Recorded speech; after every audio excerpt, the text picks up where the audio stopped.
D'accord? Dans la première partie, nous allons voir les, les commandes, d'accord, liées à la gestion de processus.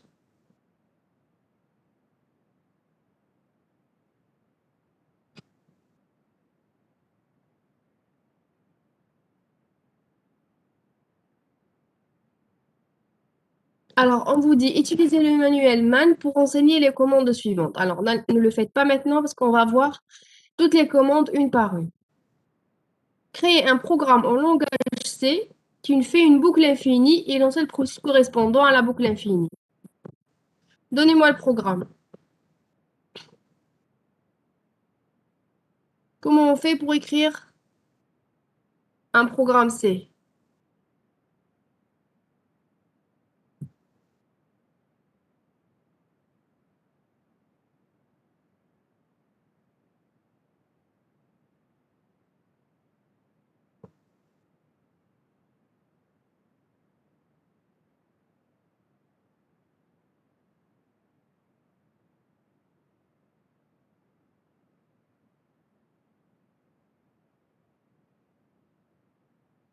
Oui, très bien. Exactement. C'est un while true, juste une boucle vide.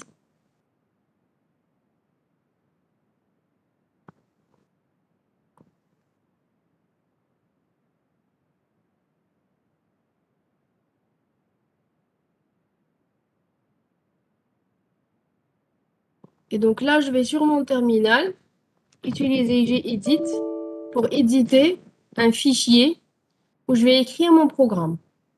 D'accord? Gedit, je mets programme infini. Point C. C'est le point C qui va dire que mon programme a un code C. Donc, c'est l'extension qui va définir le programme. D'accord? Qui va définir que c'est du code C. Donc là, j'ai juste besoin d'un main.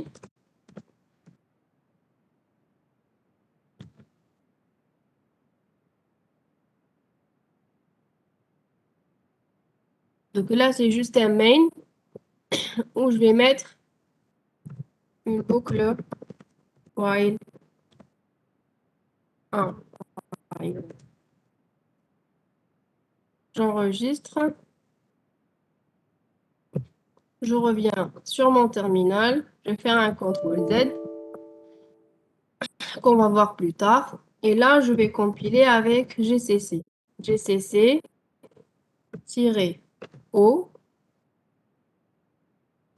programme infini, ce sera l'exécutable généré et le nom de mon fichier C, de mon programme C.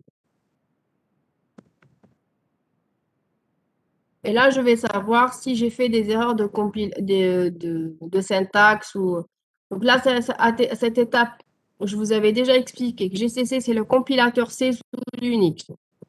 La compilation avec l'option "-o" permet de faire une édition des liens, d'accord? Génération du code objet. Et donc, programme infini, c'est mon code objet, d'accord? Qui a été généré à partir de programme infini.c, c'est le code C. Je l'exécute avec /. Prog. Madame, Oui, Madame, comment on peut installer le compiler de C, Linux? Lorsque je tape l'instruction de GCC, elle me demande d'installer le oui. compiler de C. Voilà, en fait, il y a vos camarades qui ils ont répondu, vous utilisez juste la commande install, d'accord?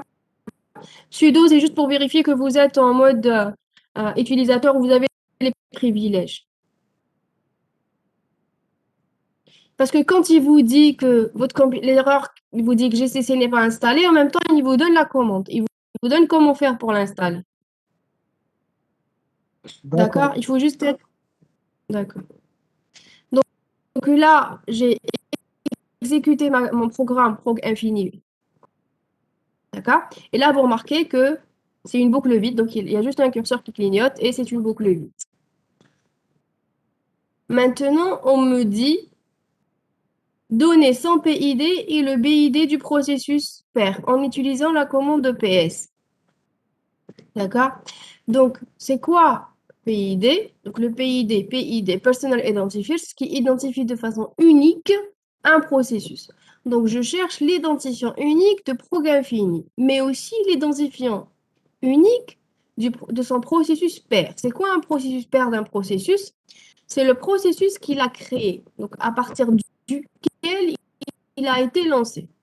D'accord? Donc, ici, je vais faire juste un CTRL Z pour récupérer la main sur le terminal. Prog infini, vous remarquez qu'est-ce qu'il a? Il vous dit, vous connaissez les états des processus. D'accord? Les états des processus, donc il y a quelque chose qui est actif, c'est en train de s'exécuter. En tapant un CTRL Z, il a changé d'état. Arrêté. Il existe en sauf que il est à l'état arrêté, ou ce qu'on appelle un pros qui est en arrière-plan. Alors, donc le terminal est devenu en avant-plan puisque j'ai la main pour saisir d'autres commandes. D'accord? Et infini, programme infini est devenu en arrière-plan. D'accord? On me dit d'utiliser PS pour renseigner le PID, d'accord, de programme infini. Donc là, regardez, j'ai une colonne PID. On a dit que c'est un identifiant unique, donc c'est un numéro d'identification de programme fini. Voilà son PID. Le TTY, c'est le terminal.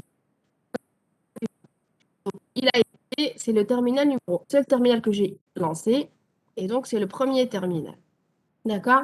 Maintenant, on me dit de renseigner aussi le PID de son père. Comment je peux obtenir le PID de son père? Intuitivement, je vais faire quoi? Je vais voir dans le manuel de PS quelle option pourrait, d'accord, me permettre d'avoir le PID du père.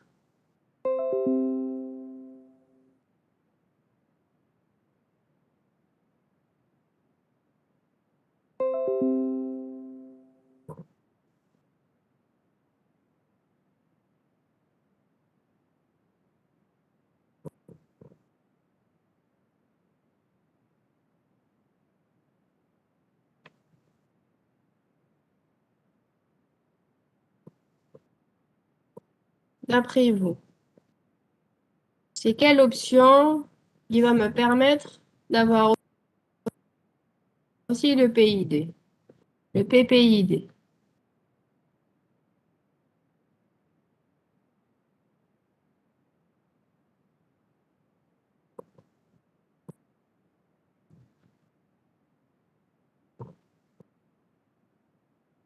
Donc, a priori, si on a déjà vu l'option "-L", langue format.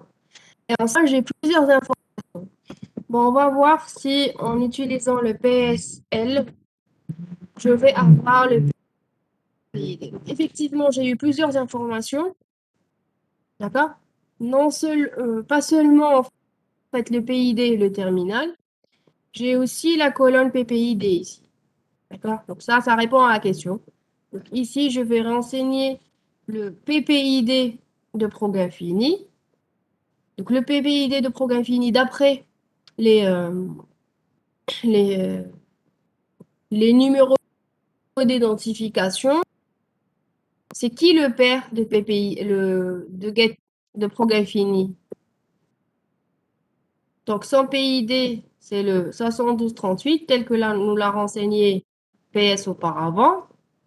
Son PPID, c'est 7212. C'est qui? Le Bosch. C'est qui?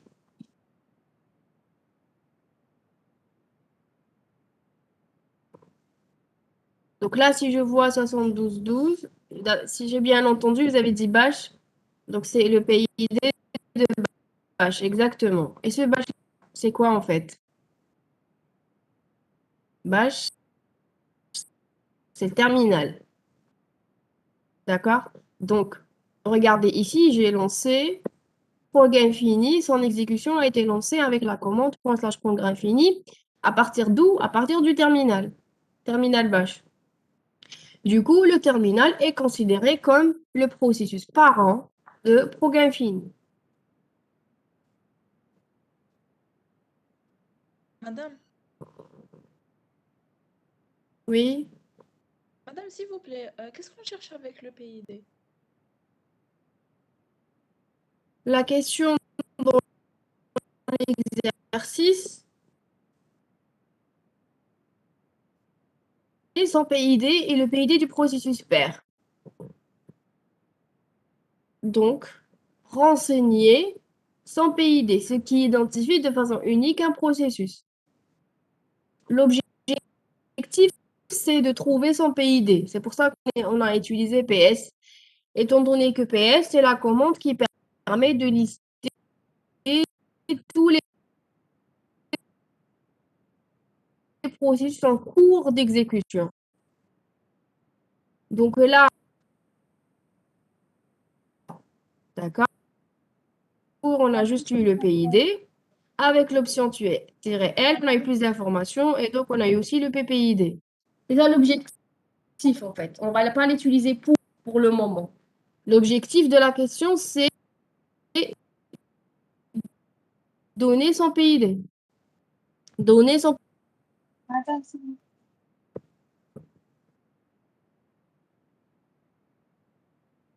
On vous dit que se passera-t-il lorsque vous pressez la combinaison de touches CTRL-Z. En fait, là, on l'a déjà vu. Si je n'avais pas utilisé CTRL-Z, je n'aurais pas eu la main pour exécuter PS. D'accord? Donc là, l'alternative, donc si j'ai ma boucle infinie qui, je vous avais dit, j'ai utilisé un CTRL-Z, j'ai repris la main sur le terminal, du coup, prog infini est passé en background. Pour le reprendre, donc je le remets en foreground. Si je vais taper la commande FG, d'accord, j'ai prog infini qui continue à s'exécuter sur le terminal. Maintenant, si je n'utilise pas si je veux le laisser actif, je dois prendre un autre terminal pour pouvoir renseigner son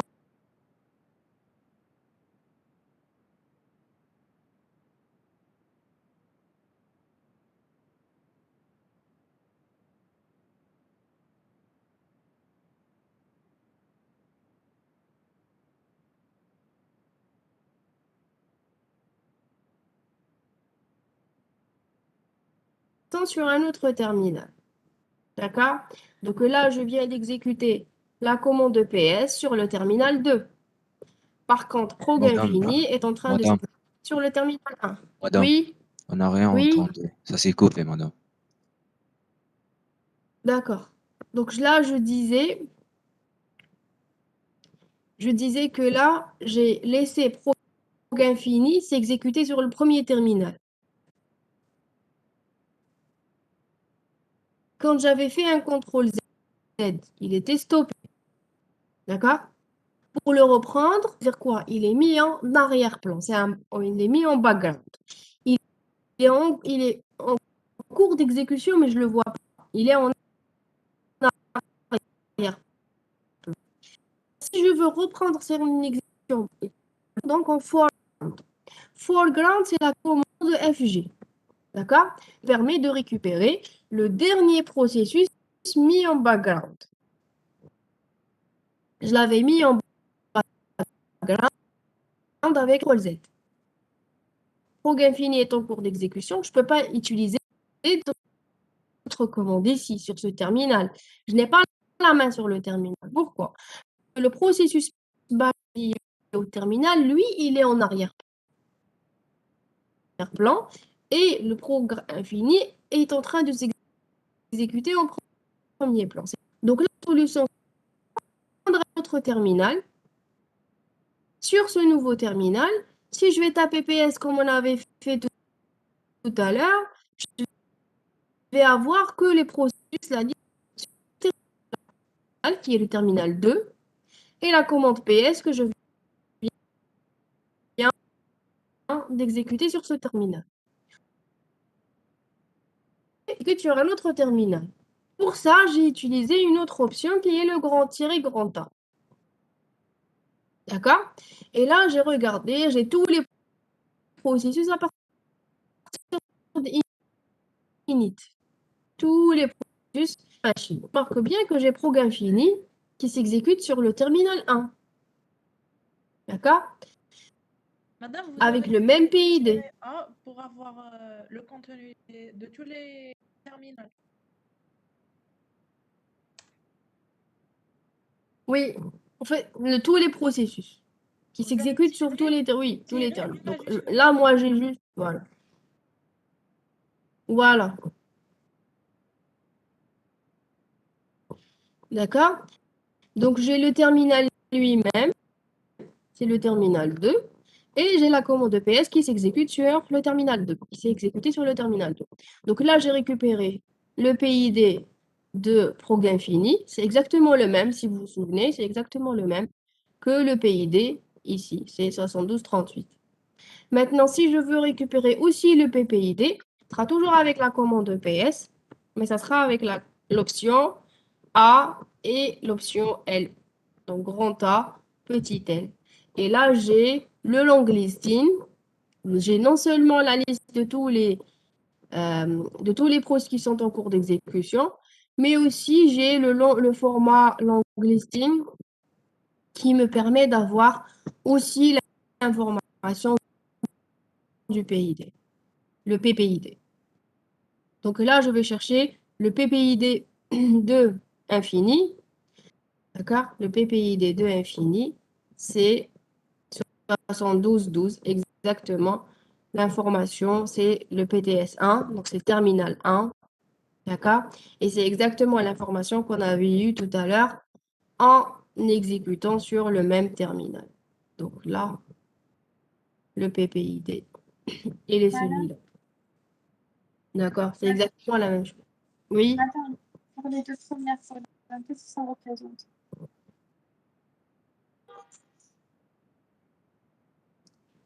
J'ai pas bien entendu, il y a votre voix qui se coupe. Pour les deux premières colonnes, qu'est-ce qu'on veut Vous pouvez représenter? répéter votre question? Oui, pour les deux premières colonnes, où il y a le S et le S, etc. Ça représente quoi? C'est les états, on va voir plus tard. C'est la question suivante. D'accord, merci. D'accord? La question suivante, c'est les états du processus.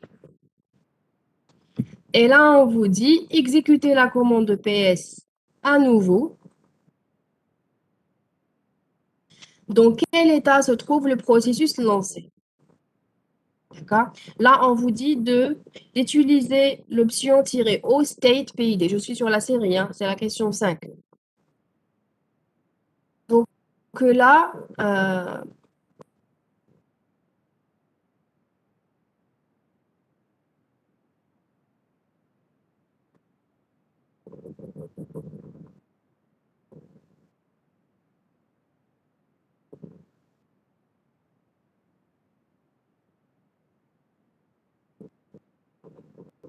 et donc là, d'accord, je reviens sur le premier terminal, on me dit, premier terminal, je fais un CTRL Z, on avait dit, donc on avait mis ProgInfini en arrière-plan, d'accord? Donc ici, ProgInfini, regardez, ici ProgInfini, il était en cours d'exécution sur le premier terminal, il est à R, d'accord? Donc la colonne,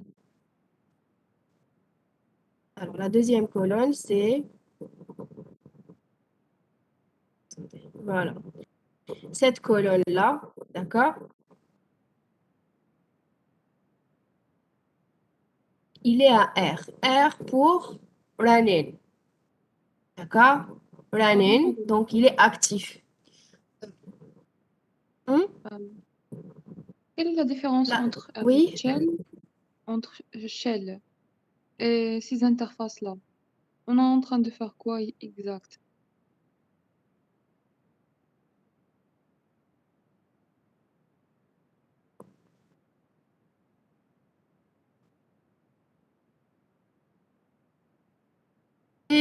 d'accord? Les cafés sont des commandes de shell.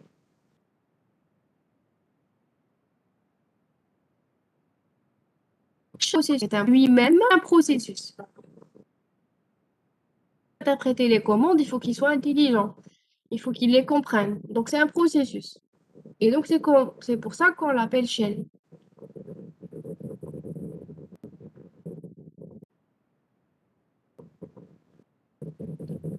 En fait, je ne sais pas si on peut faire une analogie, d'accord? C'est pas exactement ça, mais c'est une analogie à un langage de programmation. Donc, un langage de programmation, vous avez des instructions, vous avez un compilateur, vous avez tout ça. Pareil, pour le shell, ce sera des commandes, et puis un éditeur, un compilateur et tout ça. D'accord?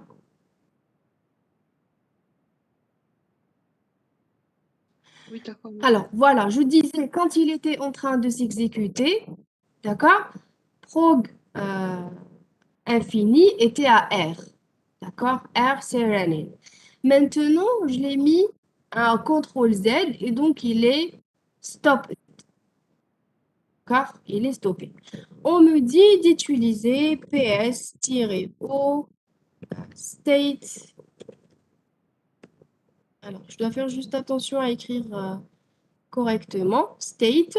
Et là, je mets le PID de prog infini. D'accord? Pour avoir que ça. C'est-à-dire que là, si j'utilise PS pour avoir tous les états, d'accord?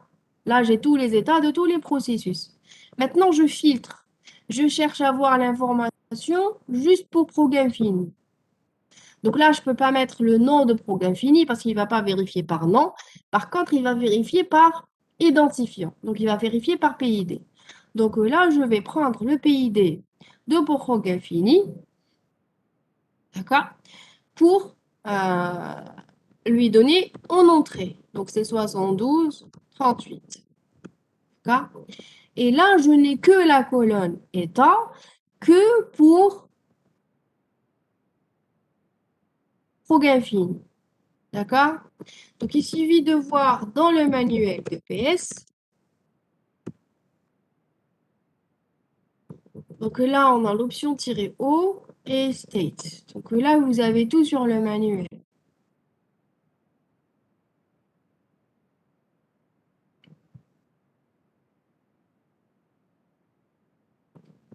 "-o", donc là, on dit format.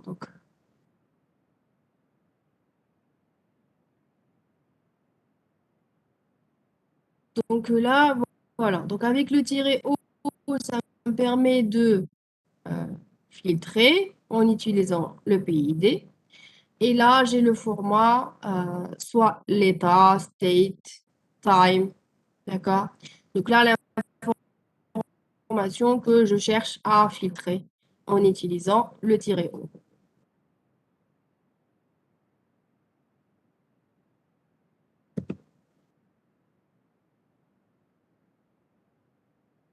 On me dit comment remettre un processus au premier plan après un CTRL Z. Donc là, je vous ai déjà donné la réponse. D'accord? En utilisant FG, foreground. Donc là, il est en arrière-plan. Si je vais mettre FG, je le remets en premier plan.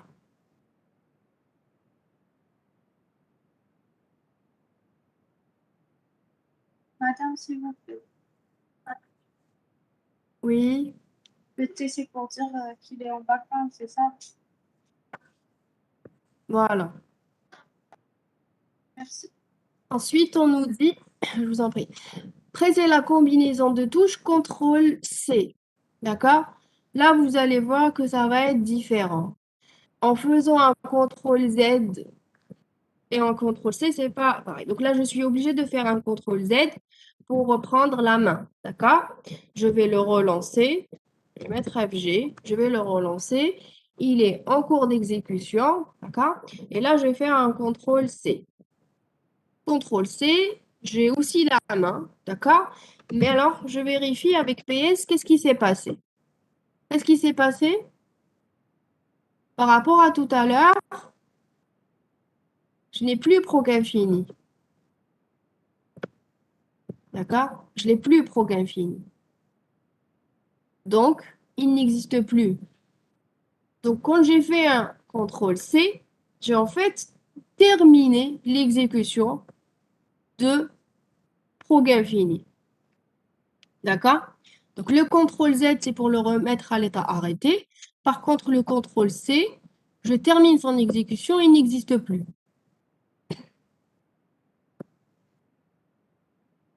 On me dit, est-ce qu'on peut, donc comment peut-on utiliser la commande kill pour remplacer le CTRL Z et le CTRL C? Voilà. Donc, je vais voir man kill.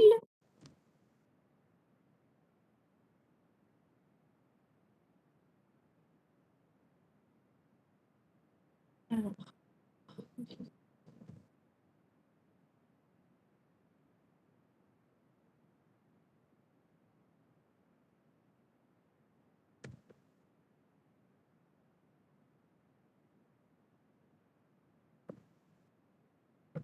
donc, kill, c'est la commande qui permet, d'accord, d'envoyer l'exécution des processus. Kill permet de lancer un signal à un processus, d'envoyer un signal à un processus. Les signaux qu'on peut envoyer à un processus, ils sont, regardez, là avec kill-l, on a une liste de tous les signaux qu'on peut envoyer avec la commande kill. Donc, je peux envoyer un sig int, qui est un signal d'interruption, int interruption, d'accord? Je peux envoyer un sig stop, qui est un signal d'arrêt, d'accord, de mise en pause, ou bien je peux envoyer un sig kill, et là, je termine l'exécution définitive d'un processus, d'accord? Mais je peux aussi envoyer un sig count. Il y a des signaux, alors le 32, où est-ce qu'il est? Il y a des signaux, par exemple, sig 32, il faut que je le trouve.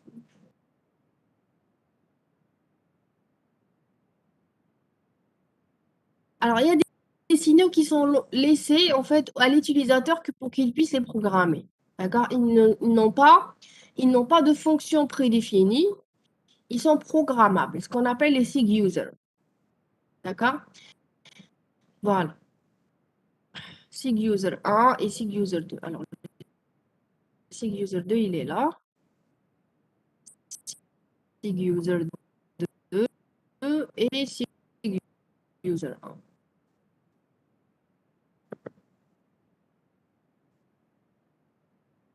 D'accord?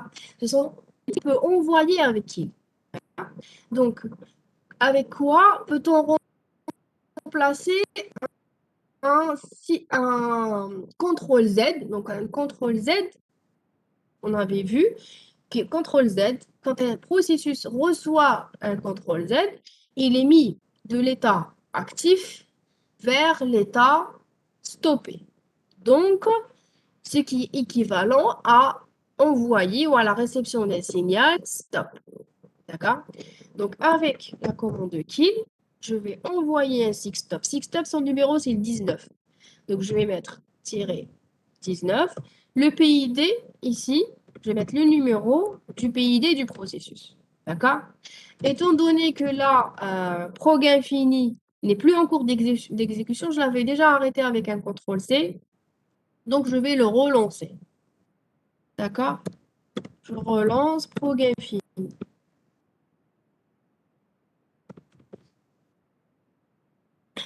Je le laisse en cours d'exécution ici. Je pars sur le deuxième terminal pour lui envoyer le signal. Par contre, je dois refaire, parce que c'est plus la même instance, d'accord, que tout à l'heure. J'ai relancé un autre. Donc, vous remarquez que son PID a changé. Ce n'est plus le même processus. D'accord? C'est un autre processus. Il n'est plus le même. Pardon. Donc là, je vais lui envoyer, donc avec kill. On avait vu, on envoie un sig stop avec, c'est le 19, quand c'est le numéro 19. Je mets son PID, c'est le 7310. D'accord? Et on va remarquer qu'est-ce qui va se passer ici.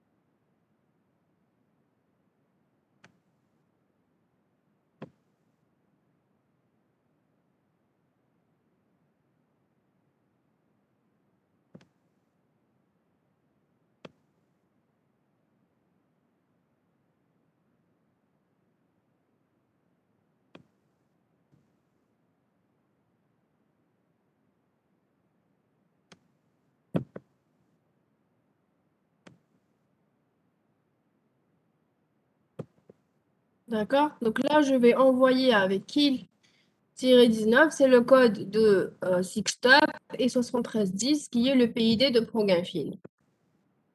Vous avez vu? Juste au moment où j'ai envoyé le signal, il a été intercepté par ProgInfini parce que je l'ai envoyé à lui. J'ai bien spécifié son PID. Et là, ProgInfini, il y met à stop. D'accord? Donc ça, c'est ce que fait un contrôle Z. Donc, soit je fais un contrôle Z, soit j'envoie avec kill un stop au processus que je veux mettre à l'état arrêté. D'accord? Donc, je vais reprendre son exécution sur ce terminal-là et je vais lui envoyer un autre signal. D'accord? Qui va correspondre au contrôle C. Le contrôle C, c'était, on a interrompu l'exécution de prog infini. Et donc, ça va correspondre à un SIGINT, un signal d'interruption. D'accord?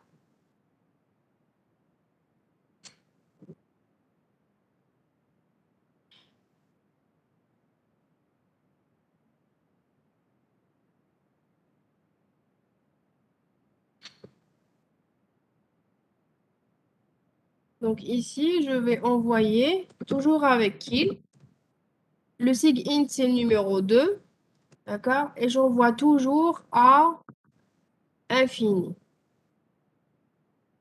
prog infini. Regardez ce qui va se passer. J'ai repris la main ici sur le terminal. Donc, si je vais taper ici PS,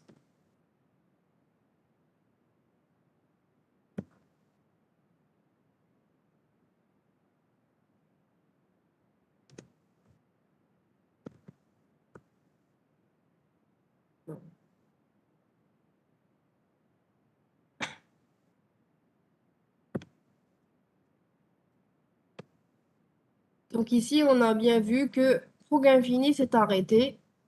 Je vais voir ce qu'il y a. Quelle est la commande à taper pour afficher la liste des processus se trouvant en arrière-plan? La liste des processus qui se trouvent en arrière-plan, c'est jobs. Ici, quand j'ai tapé jobs, j'ai trouvé gedit proginfini.c. Parce que tout à l'heure, quand j'avais lancé gedit pour écrire le code de proginfini, je l'ai laissé en arrière-plan. D'accord? J'avais mis un CTRL Z pour reprendre la main sur le terminal et je n'ai pas fermé le gedit. Et donc, du coup, il a continué à s'exécuter en arrière-plan. Donc, jobs, c'est la commande qui me permet de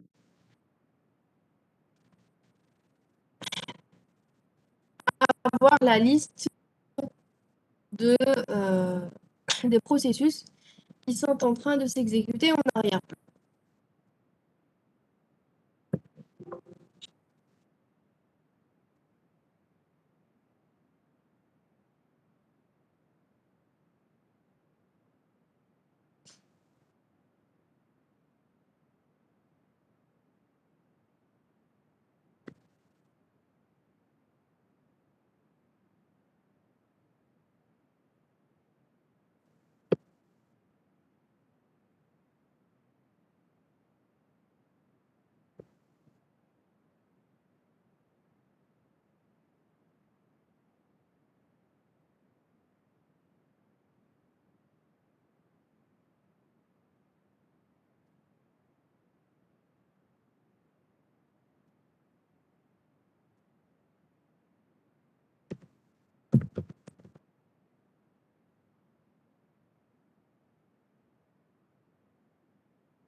Donc, là, on a terminé le premier exercice. Donc, on revient sur la série. Vous vous rappelez, on nous avait dit renseigner les commandes BG, FG, jobs. Alors, ce qu'on a vu, BG, pour mettre un processus en arrière-plan. FG, c'est pour mettre en avant-plan. Jobs, c'est pour lister les processus qui sont en cours d'exécution. No Hope, on va le voir dans le deuxième exercice. PS, c'est la commande qui permet de lister les processus qui sont en cours d'exécution. D'accord? Kill, c'est la commande qui permet de lancer, d'envoyer un signal, pas seulement un signal de terminaison, d'interruption ou d'arrêt. Kill all permet d'envoyer un signal à tous les processus. D'accord? Alors, les autres, on va voir dans le deuxième exercice. Dans le deuxième exercice, on me dit, voici le script bash suivant. D'accord? Que fait ce script-là? Pour écrire le script, c'est toujours avec gedit. Donc, gedit, le nom du script. Donc là, il s'appelle script.sh. Là, vous faites la suite du script. D'accord? On a un script. Que fait ce script? Donc, ce script, il va boucler de façon infinie. On a un while true. D'accord? Il va incrémenter la valeur de i. Donc, i est une variable initialisée à 0. Donc là, c'est la commande qui permet d'incrémenter la valeur de i. Donc, $i, c'est pour dire la valeur de i plus 1. D'accord? Ensuite, affiche le message valeur de i, de point, affiche la valeur. Ensuite, il va faire une autre commande qui est sleep2. Donc, sleep, c'est la commande qui permet de marquer un temps d'attente. D'accord? Donc, sleep marque un temps d'attente, là, de 2, donc de 2 secondes. Ça veut dire que va faire ce script? De façon infinie, il va incrémenter la valeur de i, l'afficher, faire une pause de 2 secondes, reboucler, incrémenter i, l'afficher, pause, reboucle, incrémente i, affiche une valeur, marque un temps d'attente, et ainsi de façon infinie. D'accord? Chez la hiérarchie des processus, en demandant de faire ressortir la branche depuis laquelle script.sh est exécuté. Utilisez la commande PSU. Vous vous rappelez, PSU, on l'a déjà vu. Donc, c'est la commande qui permet d'avoir un affichage en arbre. Donc, puis, c'est en arbre.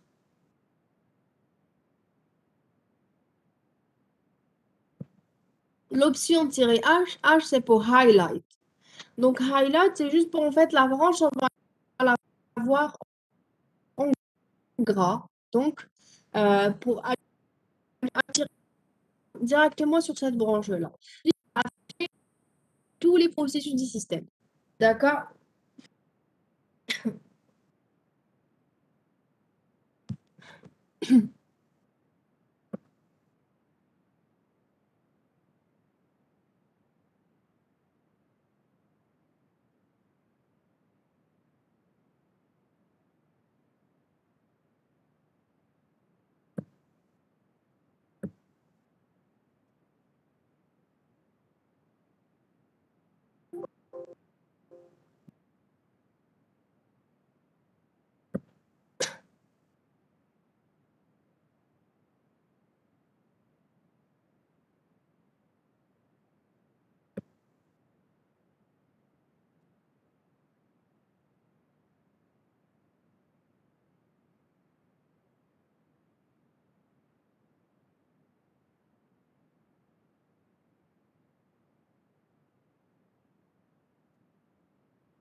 Donc là, j'ai dû relancer ma machine virtuelle parce qu'elle a bloqué. Côté, vous pouvez le faire ce temps-là, d'accord? Donc, ceux qui n'ont pas PSU, ils peuvent l'installer. Ensuite, on vous dit, en utilisant la commande de top, renseigner la consommation mémoire CPU du processus script.sh. Alors, à votre avis, top correspondrait à quoi sous Windows? On vous dit, en utilisant la commande de top, renseigner la consommation mémoire et CPU d'un processus.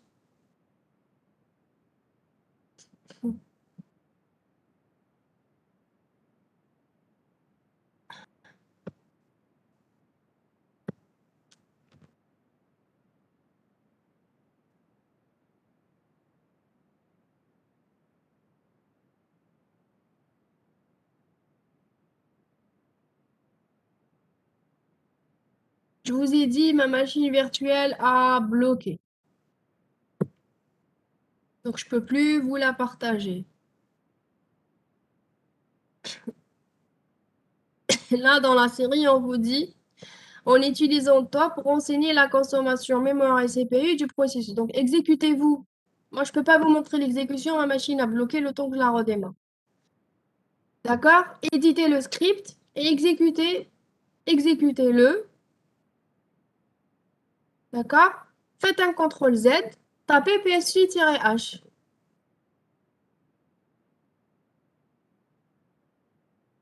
Et vous allez voir le trait de l'arbre qui est le plus gras correspond au script, l'exécution du script script.sh. Étant donné que le script, on l'a exécuté à partir du terminal, donc vous allez trouver que la branche, d'accord, elle est à partir de ce terminal-là. D'accord? Donc, terminal, c'est le père du script sh. D'accord? Étant donné que le script contient la commande sleep, d'accord? Donc, vous allez trouver que script, c'est le père de la commande sleep. Tout ça, vous allez le voir juste en tapant PSU-H. Maintenant, que fait la commande de top? On vous dit top renseigne la consommation mémoire et CPU d'un processus. Sur Windows, comment on peut obtenir ces informations?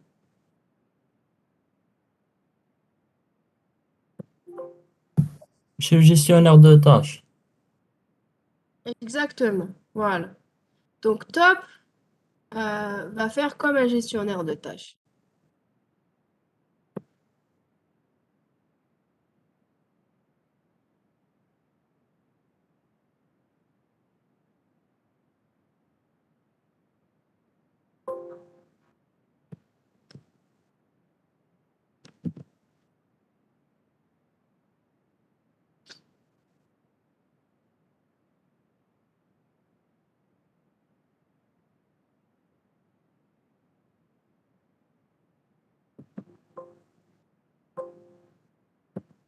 La machine virtuelle a complètement planté.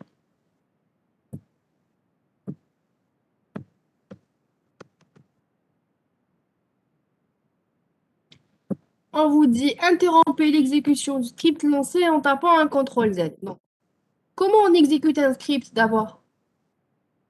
Comment on exécute le script? On a déjà vu ça.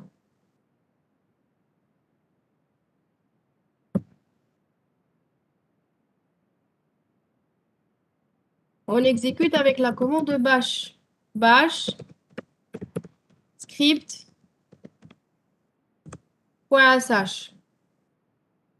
D'accord? Ensuite, on vous dit interrompez l'exécution en tapant un CTRL Z. Modifiez le script pour que la valeur de i soit sauvegardée dans un fichier au lieu d'être affichée sur l'écran. Comment on peut faire ça? Donc, on va revenir sur Gedit. D'accord?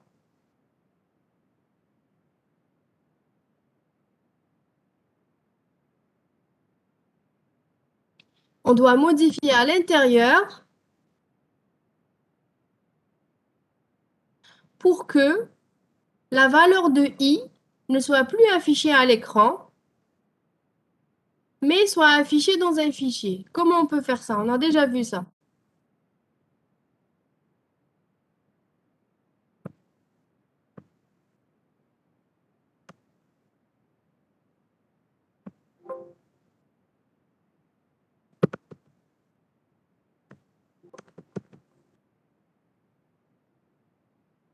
Dites-moi. Redirection, très bien. Donc, une redirection, est-ce qu'une simple ou une double redirection?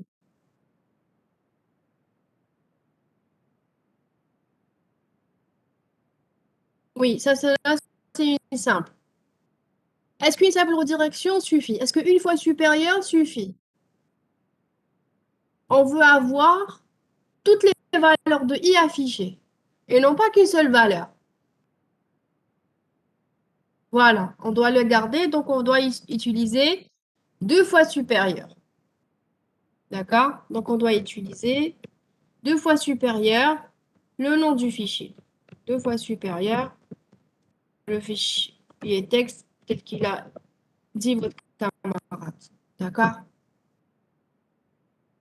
Puis lancez le programme modifié de sorte qu'il survive à la déconnexion de l'utilisateur.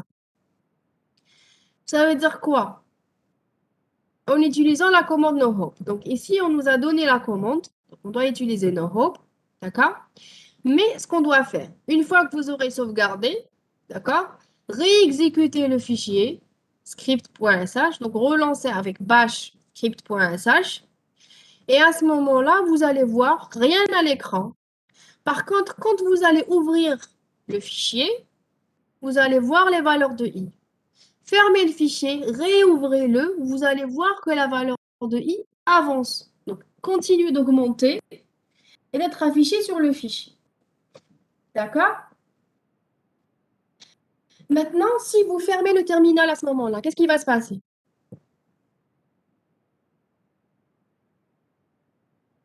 Si vous fermez le terminal, qu'est-ce qui va se passer?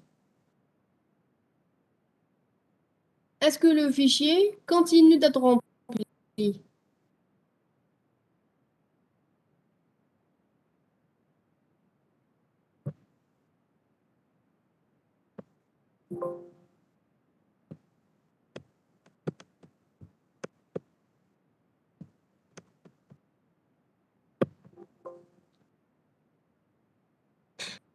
Est-ce que le fichier continue d'être rempli?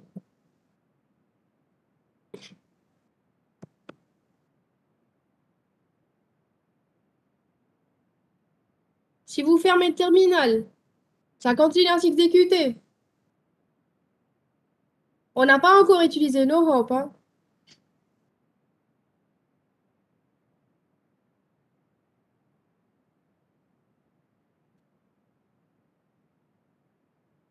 Si on n'utilise pas nos hop, donc juste en faisant bash,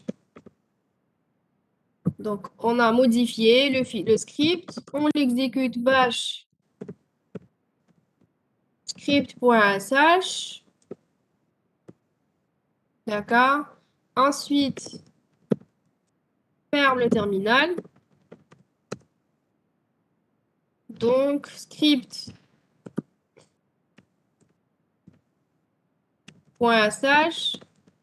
s'arrête. Pourquoi?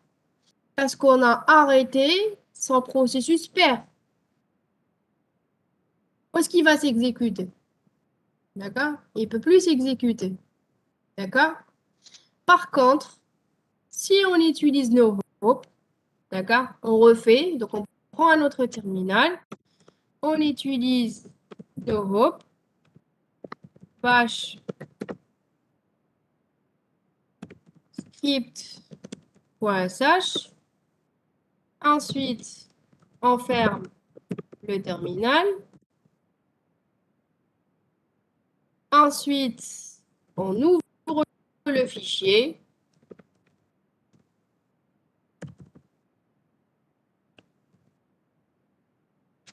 Qu'est-ce qu'on remarque?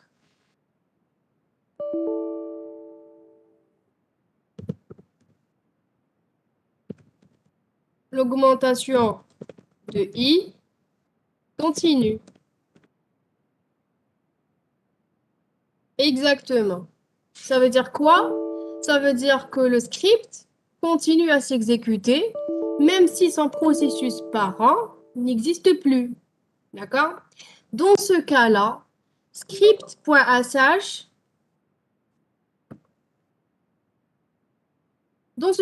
script.sh il dit processus orphelin. D'accord? On l'appelle processus orphelin. Pourquoi?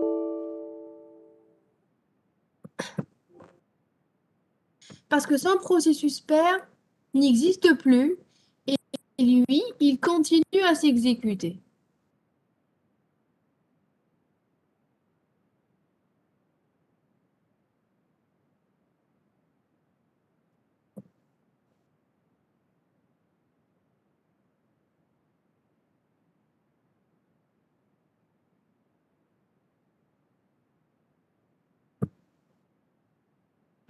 D'accord? Donc, script.sh, il est dit processus orphelin, il continue à s'exécuter alors que son processus parent n'est plus en cours d'exécution. Et puis, il est adopté, d'accord? Puis, pour qu'un processus continue à s'exécuter, il doit avoir un processus père. Et donc, il est adopté par init, d'accord? Init, c'est le père de tous les processus. D'accord? Vous avez tout à l'heure, quand on avait fait PS grand A, on avait la liste de tous les processus et le tout premier s'appelait init. D'accord? Donc, init, c'est le père de tous les processus. Il adopte le processus orphelin script.sh.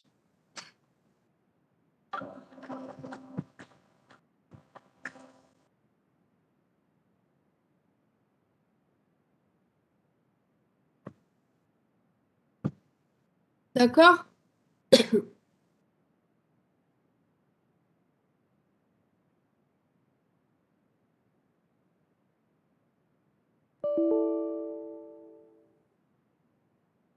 Est-ce que c'est clair par rapport à ce TP?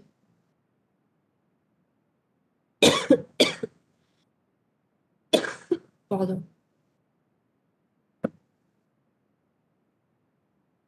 Est-ce que vous avez des questions?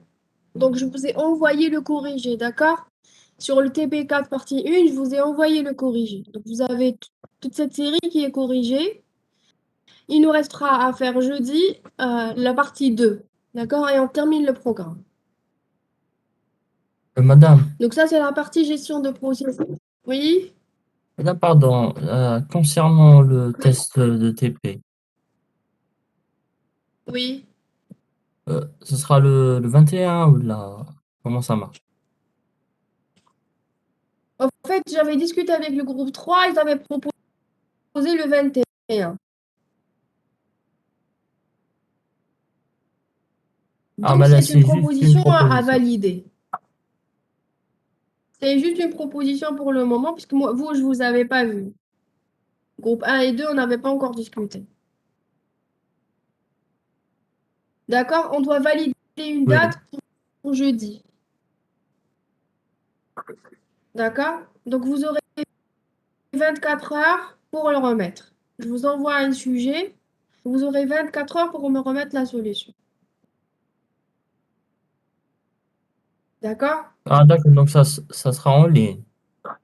Donc, ça sera pas en présentiel. En ligne. Enfin, en ligne. Non, pas en présentiel. D'accord, oui. Je vous envoie un sujet, vous me le remettez 24 heures après. D'accord. Ou madame, le Voilà. travail, il est Donc individuel ou après, c'est c'est pas des le binômes 21. ou là? C'est en binôme. D'accord, merci. En binôme, oui. Merci.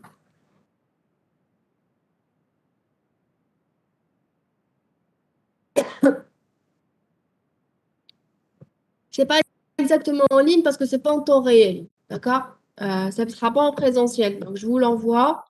Prenez 24 heures, vous me le remettez.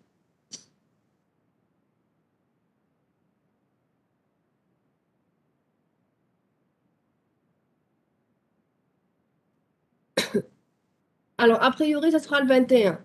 D'accord? Donc on va confirmer ça jeudi.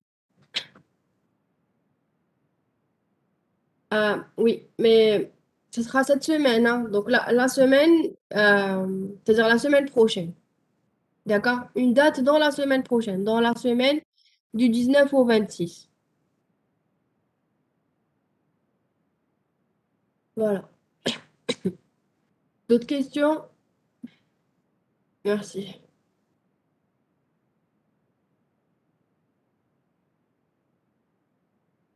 Est-ce que vous avez d'autres questions?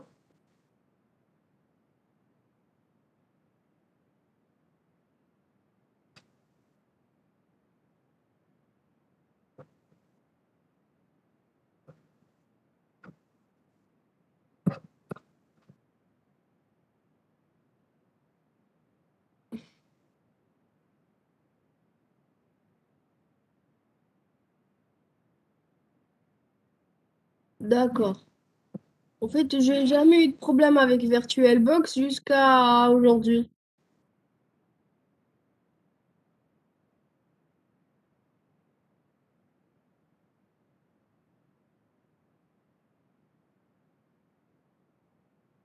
En fait, 24 heures, c'est pas par rapport au sujet, par rapport au problème de connexion pour envoyer le travail. C'est pour ça que je vous donne un délai de 24 heures.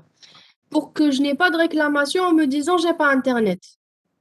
Donc, en 24 heures, c'est un sujet que vous devez faire en 1 heure. D'accord? Mais 24 heures, c'est pour l'envoyer.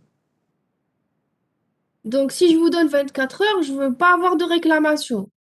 Quand le temps sera écoulé, j'avais plus accepté de solution.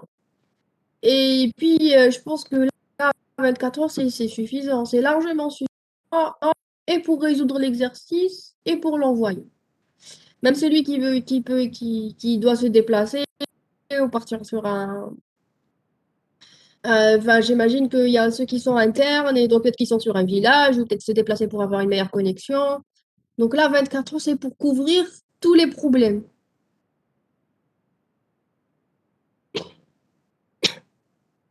D'accord? Mais c'est sûr que ce sera un sujet de réflexion. Parce que c'est documentation autorisée et puis c'est un sujet que vous, en binôme et documentation autorisée. Donc il y a une partie réflexion. D'accord? Donc il faut bien maîtriser tout ce qu'on a fait.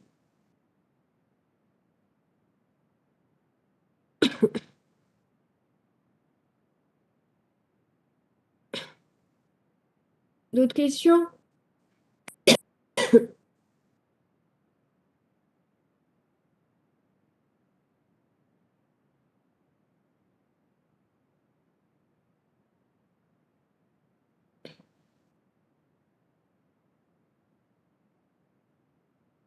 Quelqu'un a encore une question?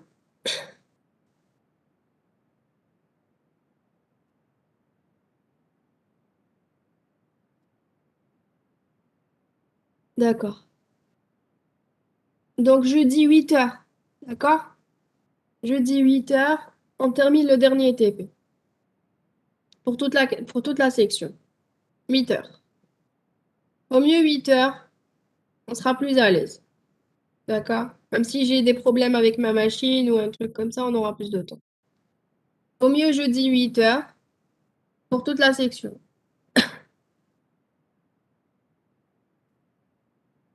D'accord? C'est le dernier TP, donc ça sera fait, ça sera terminé.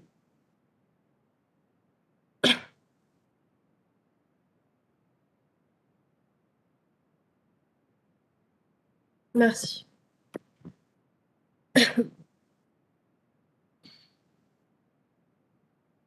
Alors, si vous n'avez pas de questions, euh, je vous dis à jeudi.